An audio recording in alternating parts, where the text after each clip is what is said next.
అందరికీ నమస్తే. నేను సుపర్ణ. ఓ మంచి మాట ఛానల్‌కి స్వాగతం. అనుకున్నప్పుడల్లా సత్యనారాయణ స్వామి వ్రతం చేసుకోవటం అంత సులువు కాదు కదండీ! అలా ఎప్పుడంటే అప్పుడు చేసుకోలేనప్పుడు, మనసుకి చేసుకోవాలి అనిపించినప్పుడు నేనేం చేస్తానంటే, చక్కగా స్వామివారి ఫోటో పెట్టుకొని దానికి అష్టోత్తరం చేస్తాను. పూలతో కానీ, అక్షంతలతో కానీ.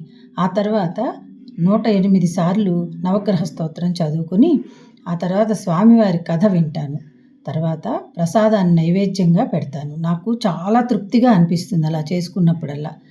వీలు కాని వాళ్ళందరూ ఇలా చేసుకోండి తప్పకుండా. కథ విందాం ఇంకా.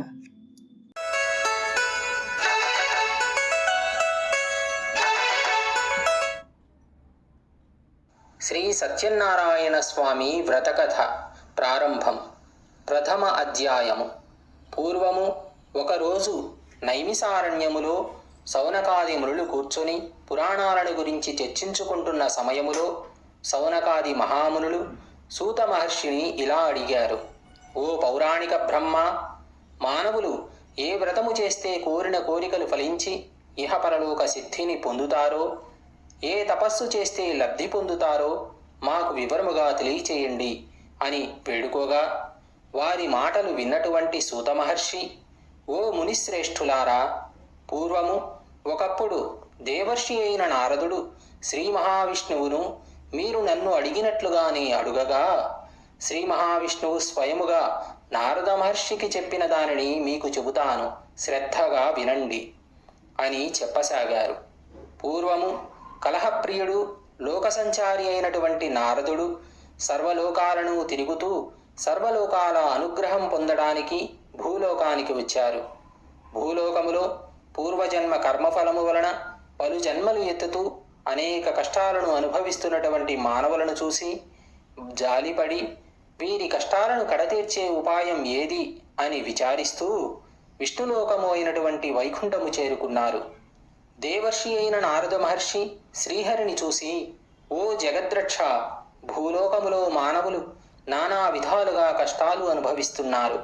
వారికి అటువంటి కష్టాలు ఎలా తొలగిపోతాయి?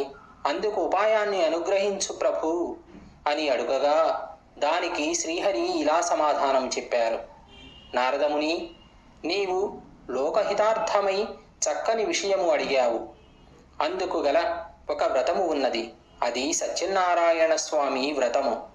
ఆ వ్రతాన్ని భక్తి శ్రద్ధలతో ఆచరించేవారు ఇహలోకములో సకల ఐశ్వర్యాలను పొంది అంత్యమున మోక్షాన్ని పొందుతారు అని తెలపడం జరిగినది.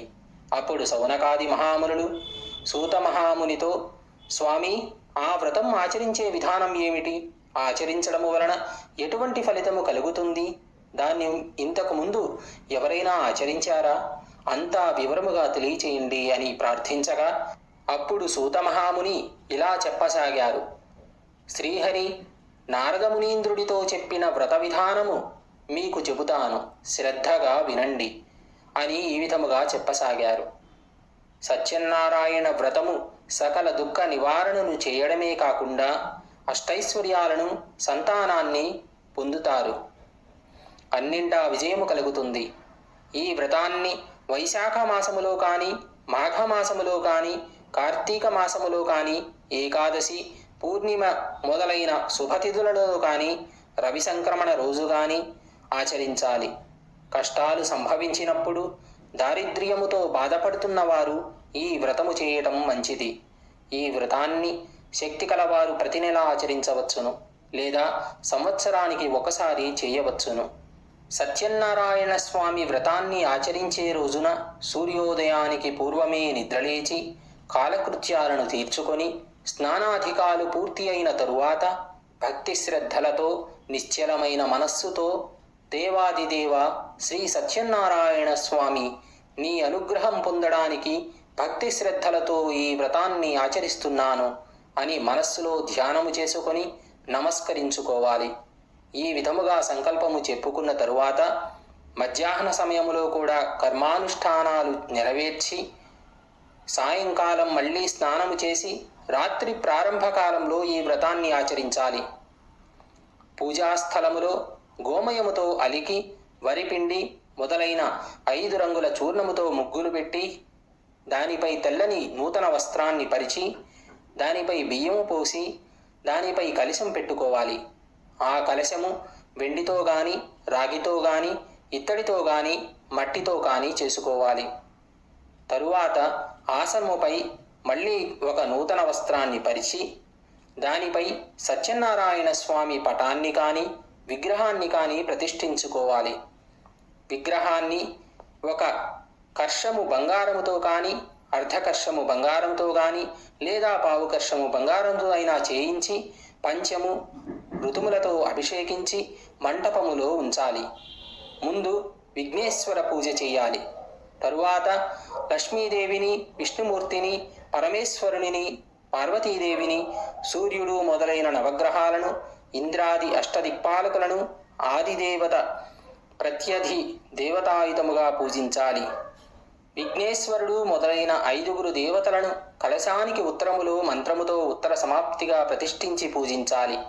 తరువాత అష్టదిక్పాలకులను తూర్పు మొదలైన 8 దిక్కులలో ప్రతిష్ఠించుకొని పూజించాలి. తరువాత సత్యనారాయణ స్వామి కలశము మీద పూజించాలి. 4 వర్ణముల వారు, స్త్రీలు, పురుషులు కూడా ఈ వ్రతము ఆచరించాలి. బ్రాహ్మణులు పౌరాణికంగాను వైదికంగాను కూడా ఈ వ్రతాన్ని ఆచరించాలి. బ్రాహ్మణులు కానివారు పౌరాణికంగానే ఈ వ్రతము ఆచరించాలి. చివరికి సాయంకాలం ఈ వ్రతాన్ని ఆచరించవచ్చు. వ్రతము చేసేవారు బ్రాహ్మణులను, బంధువులను పిలుచుకువచ్చి చేసుకుంటే చాలా మంచిది. అరటి పండ్లు, ఆవు పాలు, గోధుమ రవ్వ, అది లేకపోతే బియ్యము నూక, చక్కెర లేదా బెల్లము ఇవన్నీ సమానముగా కలుపుకొని ప్రసాదము తయారు చేసి స్వామివారికి నివేదన చెయ్యాలి. ఈ విధముగా నైవేద్యము నివేదించిన తరువాత బ్రాహ్మణులకు యథాశక్తి దక్షిణలు ఇచ్చి కథ శ్రద్ధగా విని బంధుమిత్రులతోనూ బ్రాహ్మణులతోనూ కలిసి భోజనము చెయ్యాలి. సత్యనారాయణ స్వామికి ప్రీతిగా నృత్యగీతాలను జరిపించాలి. ఇది భూలోకములో కలియుగములో ఇష్టకామితార్థాలను సిద్ధించుకోవడానికి అత్యంత సులభమైన మార్గము. శ్రీ సత్యనారాయణ స్వామి వ్రతకథ 2వ అధ్యాయము. ఓ మునిశ్రేష్ఠులారా, పూర్వము ఈ వ్రతము ఆచరించిన వారి కథ చెబుతాను వినండి అని చెప్పడం ప్రారంభించాడు సూత మహర్షి. పూర్వము కాశీనగరములో ఒక బ్రాహ్మణుడు ఉండేవాడు. అతను అత్యంత దరిద్రుడు కావడముతో అన్నవస్త్రాలు లేక ఆకలితో బాధపడుతూ ప్రతి ఇల్లు తిరుగుతూ ఉండేవాడు. భగవంతుడు బ్రాహ్మణ ప్రియుడు కాబట్టి ఆ బ్రాహ్మణుడు దుర్భరమైన కష్టాలను అనుభవించడము చూసి తాను ఒక వృద్ధ బ్రాహ్మణ రూపంలో ఆ పేద బ్రాహ్మణుడి ఎదురుగా నిలబడి, ఓ బ్రాహ్మణ, పండితుడవై ఉండి కూడా ఇలా దరిద్రాన్ని అనుభవిస్తున్నావు ఎందుకు అని అడిగాడు. అంతా ఆ బ్రాహ్మణుడు, ప్రభు, నేను అత్యంత దరిద్రుడను, భిక్షాటన చేసి జీవిస్తున్నాను, చాలా కష్టాలను అనుభవిస్తున్నాను అని బదులు చెప్పాడు. శ్రీహరి అప్పుడు, బ్రాహ్మణుడా, శ్రీ సత్యనారాయణ స్వామి శ్రీహరి అవతారము. ఆ సత్యదేవుడిని సేవించినట్లయితే నీ కష్టాలు అన్నీ తొలగిపోతాయి. కాబట్టి నీవు ఆ సత్యనారాయణ స్వామి వ్రతాన్ని ఆచరించు అని చెప్పి వ్రత విధానాన్ని చెప్పి వృద్ధ బ్రాహ్మణుడు అక్కడే అంతర్ధానమైపోయాడు. వెంటనే ఆ దరిద్ర బ్రాహ్మణుడు సత్యనారాయణ స్వామి వ్రతము రేపు చేస్తాను అని మనసులో సంకల్పించుకొని ఆ రోజు రాత్రి ఉత్సాహముతో నిద్రపట్టక చెరువులో గడిపి మరుసటి రోజు ప్రాతకాలములో లేచి నిత్యకృత్యాలను నెరవేర్చుకొని ఆ రోజు తప్పకుండా వ్రతము ఆచరించాలి అని మనస్సులో దృఢంగా నిశ్చయించుకొని భిక్షాటనకు బయలుదేరాడు. ఆ రోజున బ్రాహ్మణుడికి ఏ రోజు రానంత ద్రవ్యము వచ్చింది. అతను తన బంధువులను పిలిచి భక్తి శ్రద్ధలతో శ్రీ సత్యనారాయణ స్వామి వ్రతము ఆచరించాడు. వ్రత ప్రభావం వలన ఆ బ్రాహ్మణుడు ప్రతి మాసములో కూడా విడువకుండా సత్యనారాయణ స్వామి వ్రతాన్ని భక్తి శ్రద్ధలతో చేస్తూ ఉన్నాడు. ఆ విధముగా చేయడం వలన ఆ బ్రాహ్మణుడు అష్టైశ్వర్యాలను పొందడమే కాకుండా సకల పాపాల నుండి విముక్తుడై అంత్యములో మోక్షాన్ని పొందాడు. ఈ వ్రతము ఆచరించిన వారు సకల దుఃఖాల నుండి విముక్తి పొంది సుఖ సంతోషాలతో జీవిస్తారు. ఓ మునులారా, ఈ విధముగా శ్రీహరి నారదుడికి చెప్పిన ఈ వ్రతము ఇప్పుడు మీకు తెలిపాను అని చెప్పాడు. ఆ బ్రాహ్మణుని అనుసరించి ఎవరు ఈ వ్రతము చేశారో సవివరముగా తెలుపండి అని మునులు కోరగా సూత మహర్షి ఈ విధముగా చెప్పడం మొదలుపెట్టారు. పూర్వకాలములో ఒక బ్రాహ్మణుడు ఈ వ్రతము ఆచరిస్తూ ఉండేవాడు. భక్తి శ్రద్ధలతో బంధువులు సర్వజనులు వచ్చి ఆనందంతో వ్రతకథను వింటూ ఉండేవారు. ఆ సమయములో ఒక కట్టెలు అమ్ముకునేవాడు అమితమైన ఆకలి దప్పులతో ఉన్నా కూడా బ్రాహ్మణుడు చేస్తున్నది అంతా చూసి, ఓ మహాత్మా, మీరు చేస్తున్న వ్రతం ఏమిటి? ఈ వ్రతం చేస్తే ఏమిటి ఫలితము? దయతో ఈ వ్రతమును సవివరముగా తెలపండి అని కోరాడు. అప్పుడు ఆ బ్రాహ్మణుడు, నాయనా, ఇది శ్రీ సత్యనారాయణ స్వామి వ్రతము. ఈ వ్రతము ఆచరించిన సకల కోరికలు సిద్ధిస్తాయి, సకల ఐశ్వర్యాలు కలుగుతాయి అని తెలిపాడు. కట్టెలు అమ్ముకునేవాడు సంతోషించి దాహము తీర్చుకుని ప్రసాదాన్ని తీసుకుని భోజనము చేసి ఇంటికి వెళ్ళిపోయాడు. ఆ తరువాత కట్టెలు అమ్ముకునేవాడు సత్యనారాయణ స్వామి వ్రతము చేయడానికి నిశ్చయించుకొని మరుసటి రోజున పుల్లల కావిడి భుజముపై పెట్టుకొని, ఈరోజు ఈ పుల్లలు అమ్మిన ధనము వెచ్చించి శ్రీ సత్యనారాయణ స్వామి వ్రతము చేస్తాను అని సంకల్పించుకుని పట్టణంలోకి బయలుదేరి వెళ్ళాడు. అతను ఆ రోజు ధనవంతులు ఉండే వీధికి వెళ్ళి అమ్మగా పూర్వము కంటే రెట్టింపు ధనము వచ్చింది. అతడు అమిత సంతుష్టుడై అరటిపళ్ళు, చక్కెర, నెయ్యి, పాలు, గోధుమ నూక మొదలైన పూజా సామాగ్రి తీసుకొని ఇంటికి చేరుకున్నాడు. తరువాత అతను తన బంధుమిత్రులను ఆహ్వానించి యథావిధిగా శ్రీ సత్యనారాయణ స్వామి వ్రతము చేసుకున్నాడు. వ్రతఫలము వలన అతడు ధనాన్ని, పుత్రులు, పుత్రికలను పొంది జీవితకాలము అంతా సకల సుఖాలను అనుభవించి అంత్యములో సత్యలోకాన్ని పొందాడు. శ్రీ సత్యనారాయణ స్వామి వ్రతకథ తృతీయ అధ్యాయము. ఓ మునిశ్రేష్ఠులారా, ఇంకొక కథ చెబుతాను, శ్రద్ధగా వినండి. పూర్వము ఉల్కాముఖుడు అనే ఒక రాజు ఉండేవాడు. అతను ఇంద్రియాలను జయించినవాడు, సత్యవ్రతుడు. అతడు ప్రతిదినము దేవాలయానికి వెళ్ళి బ్రాహ్మణులకు ధనము ఇచ్చి సంతోషపెడుతూ ఉండేవాడు. అతడి భార్య చాలా సౌందర్యవతి, మంచి గుణములు కలిగినది. ఆ రాజు వ్రతము చేస్తుండగా సాధువు అనే వైశ్యుడు అనంతమైన ధనముతో ఒక పడవను నింపుకొని వ్యాపారము కోసము ఆ మార్గములో వెళుతూ ఆ రాజు చేస్తున్న వ్రతాన్ని చూసి తన పడవను ఒడ్డుకు పంపించి రాజుకు దగ్గరగా వెళ్ళి, ఓ రాజా, నీవు ఇప్పుడు ఆచరిస్తున్న వ్రతము గురించి సవివరముగా నాకు తెలపాలని కోరుకున్నాడు. దయతో నాకు చెప్పు అని రాజును అడిగాడు. అప్పుడు రాజు ఇలా చెప్పాడు, ఓ వైశ్యుడా, పుత్రులు పొందడానికి మేము ఈ సత్యనారాయణ స్వామి వ్రతము చేస్తున్నాము. ఈ వ్రతము చేయడము వలన సకల కార్యాలు సిద్ధిస్తాయి అని చెప్పి వ్రతం ఆచరించవలసిన విధానాన్ని కూడా చెప్పారు. వైశ్యుడు అంతా విని, రాజా, నాకు కూడా సంతానము లేదు, కనుక నేను కూడా ఈ వ్రతాన్ని ఆచరించి సంతానము పొందుతాను అని చెప్పి తన వ్యాపారము పూర్తి చేసుకొని తన భార్య లీలావతికి వ్రతాన్ని గురించి చెప్పి, నాకు సంతానము కలిగితే తప్పకుండా ఈ వ్రతము ఆచరిస్తాను అని ప్రతిజ్ఞ చేశాడు. తరువాత భర్తతో సుఖించినటువంటి లీలావతి గర్భవతి అయి 10వ మాసములో ఒక కుమార్తెకు జన్మనిచ్చింది. ఆ వైశ్య దంపతులు తమ కుమార్తెకు కళావతి అని పేరు పెట్టి అల్లారు ముద్దుగా పెంచుకుంటూ ఉన్నారు. ఆ కళావతి శుక్లపక్ష చంద్రుడిలా దినదిన ప్రవర్ధమానము అవుతూ వచ్చింది.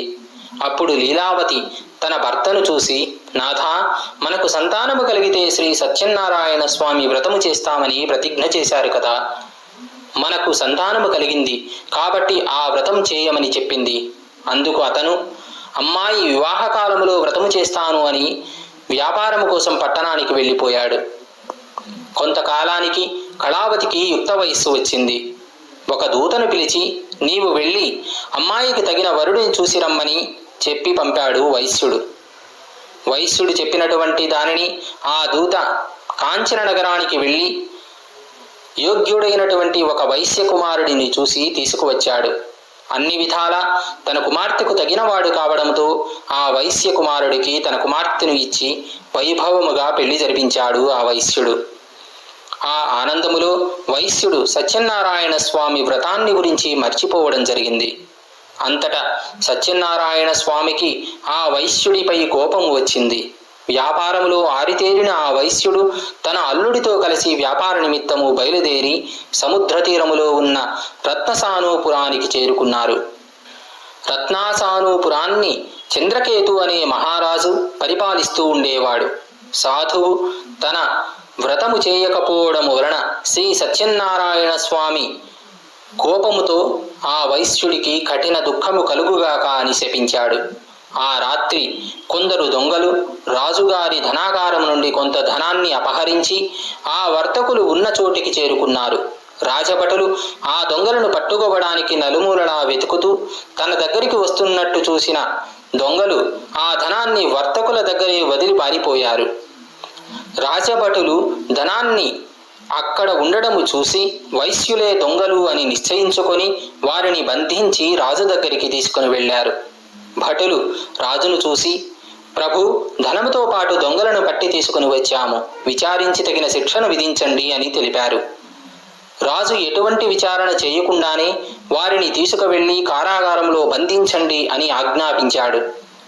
భటులు రాజుగారి ఆజ్ఞ ప్రకారము వైశ్యులను తీసుకుని వెళ్లి కారాగారములో బంధించడం జరిగింది. ఆ వైశ్యులు ఎంత మొత్తుకున్నా సత్యదేవుడి మాయచేత వారిని ఎవ్వరూ పట్టించుకోలేదు. దీనితో పాటు చంద్రకేతు మహారాజు వర్తకుల పడవలలో ఉన్న ధనాన్ని తన ధనాగారానికి తరలించి వేశాడు. సత్యదేవుడి శాపము వలన సాధువు ఇంట్లో ఉన్నటువంటి ధనధాన్యాలు అన్నీ కూడా దొంగలు పడి దోచుకొని పోవడం జరిగింది. సాధువు భార్య రోగగ్రస్తురాలు అయ్యింది. తినడానికి తిండి లేక ఇంటింటికి తిరిగి భిక్షం ఎత్తుకుని బ్రతకడం మొదలుపెట్టింది. ఆమె కళావతి కూడా ఆకలి బాధతో భిక్షం ఎత్తుకోవడం మొదలుపెట్టింది. అలా తిరుగుతూ ఒకరోజు బ్రాహ్మణుడి ఇంటికి చేరుకుంది కళావతి. అక్కడ ఆ బ్రాహ్మణుడి ఇంట్లో శ్రీ సత్యనారాయణ స్వామి వ్రతము చేస్తుండడం చూసింది. ఆ కథ అంతా విని ప్రసాదాన్ని కూడా స్వీకరించి బాగా ప్రొద్దుపోయిన తరువాత ఇల్లు చేరుకుంది.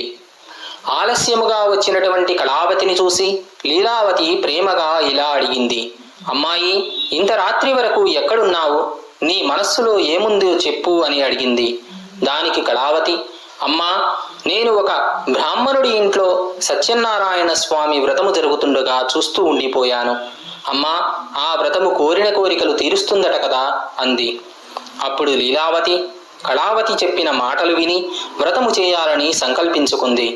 లీలావతి తన బంధుమిత్రులతో కలిసి అత్యంత భక్తి శ్రద్ధలతో శ్రీ సత్యనారాయణ స్వామి వ్రతము చేసి, స్వామి, మా అపరాధాన్ని మన్నించండి, మమ్మల్ని క్షమించి నా భర్త నా అల్లుడు సుఖముగా ఇల్లు చేరుకునేలా దీవించండి అని ప్రార్థించింది. లీలావతి చేసిన వ్రతానికి సత్యదేవుడు సంతోషించి ఆ రాత్రి చంద్రకేతు మహారాజు కలలో కనిపించి, రాజా, నీవు బంధించిన వారు ఇద్దరూ కూడా దొంగలు కారు, వారు వర్తకులు. రేపు ఉదయాన్నే వారిద్దరినీ విడిపించి వారి ధనము వారికిచ్చి కారాగారం నుండి విడుదల చేసి పంపించు, లేకపోతే నీవు కూడా సర్వనాశనమయ్యేలా చేస్తాను అని చెప్పాడు. మరుసటి రోజు ఉదయాన్నే రాజు సభలోకి వచ్చి తనకు వచ్చిన స్వప్నము గురించి వివరించి ఆ వర్తకులను విడిపించి తీసుకురమ్మని భటులను ఆజ్ఞాపించాడు. వారు ఆ వర్తకులను రాజు దగ్గరికి తీసుకువచ్చి రాజుగారి ఎదుట ప్రవేశపెట్టారు. ఆ వర్తకులు ఇద్దరు రాజుగారికి నమస్కరించి గత సంగతులను తలుచుకుంటూ తమకు వచ్చిన కష్టానికి చింతిస్తూ భయభ్రాంతులై నిలబడి ఉన్నారు.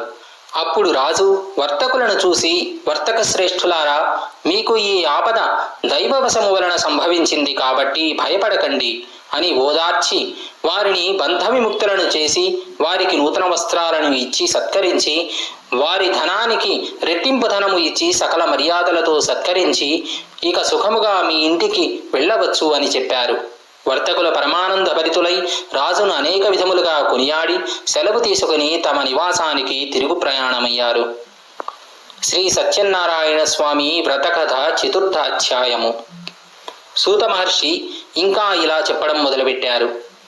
ఆ వైశ్యులు ఇద్దరు బ్రాహ్మణులకు దాన ధర్మాలు ఇచ్చి తీర్థయాత్రలు చేస్తూ స్వంత నగరానికి బయలుదేరారు. సముద్రములో వారు ఆ విధముగా కొంత దూరము ప్రయాణము చేశారు. సత్యదేవుడికి వారిని పరీక్షించాలనే కోరిక కలిగింది. వెంటనే సన్యాసి రూపము ధరించి, నాయనలారా, మీ పడవలో ఏముంది అని అడిగారు. ధనవంతులైన ఆ వైశ్యులు సన్యాసిని చూసి, పరిహసిస్తూ, మా పడవలో ఏమున్నదో నీకెందుకు? మా ధనాన్ని అపహరించాలని చూస్తున్నావా? పడవలో ఆకులు అలములు తప్ప మరింక ఏమీ లేవు, వెళ్ళమని బదులు చెప్పారు. అప్పుడు ఆ సన్యాసి చిరునవ్వు నవ్వి, అలాగే జరుగుగాక అని అన్నాడు. అలా పలికినటువంటి ఆ సన్యాసి నదీ తీరములో కొంత దూరములో నిలబడి చోద్యము చూడసాగాడు. సన్యాసి అటు వెళ్ళగానే సాధన వైశ్యుడు కాలకృత్యాలను తీర్చుకొని వచ్చి పడవిలోకి చూసి ఆశ్చర్యపోయి నిశ్చేష్టుడయ్యాడు. దుఃఖముతో మూర్ఛపోయాడు. తెలివి వచ్చిన తరువాత తమ ధనధాన్యురాశులన్నీ ఏమైపోయాయి అని ఏడవడం మొదలుపెట్టాడు. అప్పుడు వైశ్యుడి అల్లుడు మామను చూసి, మామయ్య, ఏడవడం వలన లాభం కానీ ప్రయోజనం కానీ లేదు. సాధుగుణాత్ముడు అయిన సన్యాసిని పరిహసించినందువల్లే మనకి దుస్థితి కలిగింది. సన్యాసి కోపము వలనే సర్వస్వము కోల్పోయాము. కాబట్టి ఆయననే వేడుకుందాము, ఆయననే శరణు కోరుదాము. ఆయన తప్పకుండా కరుణించి మన కోరికలను నెరవేరుస్తాడు అన్నాడు. అల్లుడి మాటలు విన్నటువంటి సాధువు పరుగు పరుగున ఆ సన్యాసి దగ్గరకు వెళ్ళి నమస్కరించి, స్వామి, అజ్ఞానుడనై మిమ్మల్ని పరిహసించాను. నా తప్పును క్షమించి మన్నించి నాపై దయచూపండి అని పరిపరి విధములుగా ప్రార్థించాడు. అప్పుడు ఆ సన్యాసి, ఓయి, నా వ్రతము చేస్తానని చెప్పి మరిచిపోవడం నీకు భావ్యమా? దుర్బుద్ధితో దుష్టబుద్ధితో ఉన్న నీకు కనువిప్పు కలిగించాలని ఈ విధముగా చేయడం జరిగింది. నా శాపం వల్లనే ఈ దుస్థితి సంభవించింది. ఇప్పటికైనా తెలుసుకున్నావా అని అన్నాడు. అప్పుడు వైశ్యుడు, స్వామి, లోకమంతా నీ మాయామోహములో పడి కొట్టుమిట్టాడుతూ ఉంది. బ్రహ్మాది దేవతలే నీ మాయను కనుక్కోలేకపోయారు, నిన్ను తెలుసుకోలేకపోయారు. మానవ మాత్రుడనైనా నేను ఎంతటి వాడను తండ్రి? నీ మాయలో చిక్కుకున్న సూక్ష్మ ప్రాణిని, నీ అనుగ్రహానికి దూరమై తపిస్తున్న అభాగ్యుడిని నిన్ను తెలుసుకోవడం నా తరమా స్వామి. నా అపరాధాన్ని మన్నించు. ఇక మీదట నిన్ను ఎప్పుడూ మరిచిపోకుండా పూజిస్తాను. శరణు అన్నవారిని రక్షించే కరుణా సముద్రుడివి. నన్ను అనుగ్రహించి నా ధనాన్ని నాకు ఇప్పించు అని పరిపరి విధములుగా ప్రార్థించాడు. సాధువు ప్రార్థన మన్నించిన స్వామి అతని కోరికను తీర్చి అంతర్ధానమయ్యాడు. తరువాత సాధువు తన పడవ దగ్గరికి వచ్చి చూడగా అది అంతా ధనరాశులతో నిండి ఉండడము గమనించి సంతోషపడి, ఆ సత్యదేవుడి దయవల్లనే తన కోరిక తీరింది అని అనుకొని తన పరివారంతో సహా స్వామిని పూజించి స్వగృహాలకు ప్రయాణం సాగించారు. కొంతసేపటికి తన సంపదను సంరక్షిస్తున్న అల్లుడితో, అల్లుడా, మనం రత్నపురానికి చేరుకున్నాము అంటూ తమ రాకను తెలుపడానికి ఒక దూతను ఇంటికి పంపించారు. ఆ దూత నగరానికి వెళ్ళి లీలావతితో, అమ్మా, నమస్కారము, మన అయ్యగారు అల్లుడు గారు వచ్చారు, బంధుమిత్రులతో కలిసి వస్తున్నారు, ఇప్పుడే పడవ వచ్చింది అనే వార్తను తెలిపాడు. అప్పుడు లీలావతి దూత మాటలు విని సంబరపడి, ఈ కళావతి, సత్యనారాయణ స్వామి వ్రతము త్వరగా ముగించిరా. అమ్మా, నేను నావ దగ్గరికి వెళుతున్నాను, నీ తండ్రి భర్తను చూడడానికి త్వరగా రా అని చెప్పింది.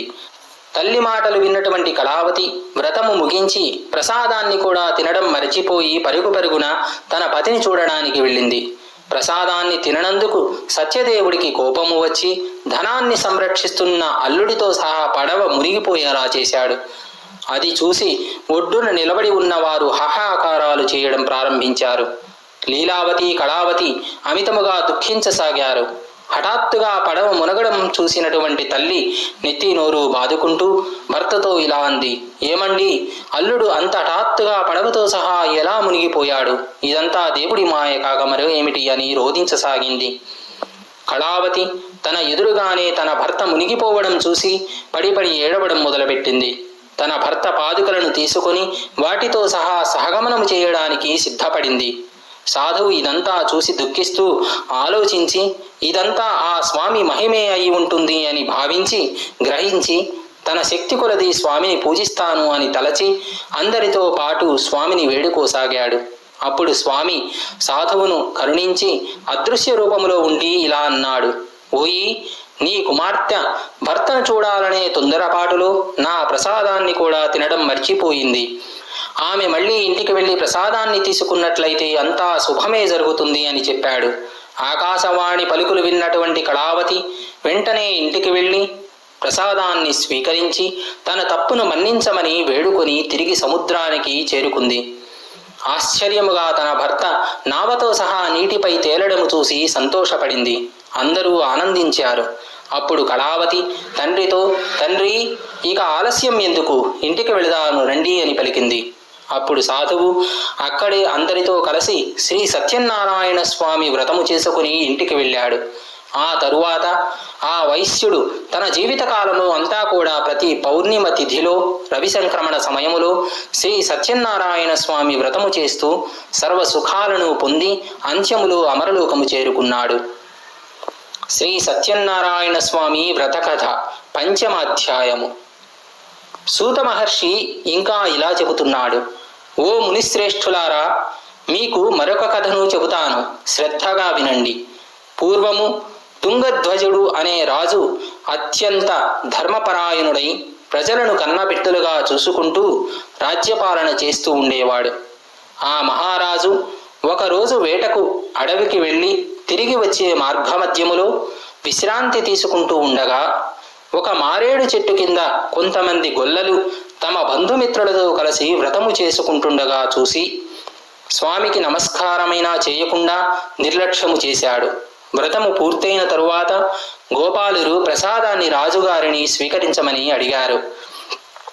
గోపాలురు అందరూ ప్రసాదాన్ని తిన్నారు. కానీ రాజుకి అహంకారము అడ్డు వచ్చి ఎవరు ఏది పెడితే అది నేను తింటానా ఏమిటి అని అనుకొని ప్రసాదాన్ని అక్కడే వదిలిపెట్టి రాజ్యానికి వెళ్ళిపోయాడు. అప్పుడు స్వామివారికి రాజుపై కోపము వచ్చి ఆగ్రహించాడు. దాని ఫలితముగా రాజుగారి 100 మంది కుమారులు చనిపోయారు. సర్వ సంపదలు కోల్పోయి సర్వనాశనమైపోయి క్రమముగా దారిద్ర్యము సంభవించి అష్టకష్టాల పాలయ్యాడు రాజు. ఇదంతా చూసినటువంటి రాజు ఆలోచించి ఇలా అనుకున్నాడు.